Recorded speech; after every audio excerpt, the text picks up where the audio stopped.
Ordinary time in the church calendar has nothing to do with the humdrum, the everyday. It refers to the fact that we use ordinal numbers, first, second, third, to count the weeks. Though this is right from a historical and linguistic point of view, the fact of the matter is that we really are in a humdrum, everyday period of the year. Christmas is past, Lent and Easter are weeks away. We're in a same old time when nothing dramatically different goes on in the worship of the church.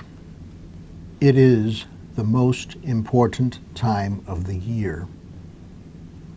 John the Baptizer said, "I myself did not know him, but I came baptizing with water for this reason, that he might be revealed to Israel." In other words, John's whole vocation was meant to point to Jesus. But when Jesus was actually standing right in front of him, John didn't recognize him. It took a vision of the Spirit descending from heaven like a dove to make John see what was before his eyes. How can he have missed what was the most important to him? The answer might be ordinary time.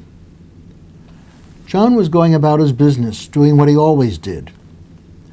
Granted, standing at the Jordan River, wearing camel skins, eating locusts, preaching and baptizing, might not be our idea of ordinary, but they were the ordinary things of John's life. The day Jesus came to him to be baptized was a day like any other day. When Jesus showed up, he was just one more of the people who came to John. John might have been tired, distracted, or bored. He was not alert. So, John baptized Jesus as he had baptized many others. Nothing special, just the ordinary. Why should it have been otherwise? We fall into a routine and even resent anything that might upset the patterns of our lives. We like each day to be pretty much as the day before. We neither want nor need surprises. We like to live in ordinary time. We like it so much that even if something out of the ordinary were to occur, we might not notice it. Jesus came to John to be baptized, and John did not notice. But the ordinary times of my life are not necessarily enemies. It was in his ordinary time, after all, that John met Jesus. It's in ordinary time, in the day-to-day of my life, that I too encounter Jesus. That is the reason ordinary time is the most important time of the year. The Christian life is not about doing good deeds, or conducting beautiful ceremonies, or saying fervent prayers, or preaching the gospel, or thinking profound thoughts. It is about growing in love of God through Jesus Christ. All the rest comes along with that as aids to that end and results of it.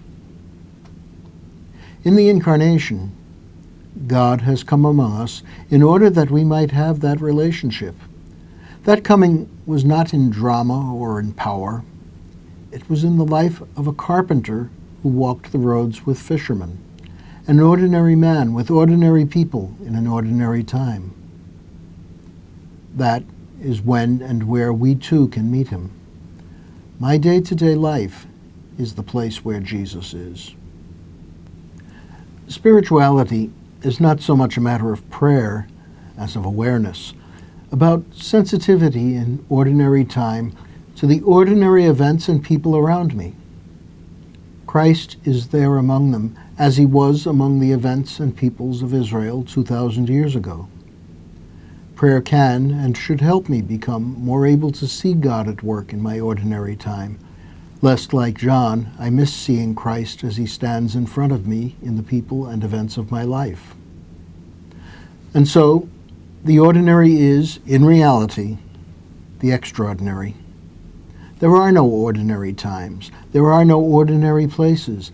There are no ordinary events. There are no ordinary people. There are no ordinary lives, not even my own. Christ the Lord is in them all, calling us, encouraging us, and enabling us to know, love, and serve God. There is then no need to search for God. Rather, as the Jewish theologian Abraham Heschel has said, God is in search of us. God saves me the trouble of the search by coming into my life, into my world.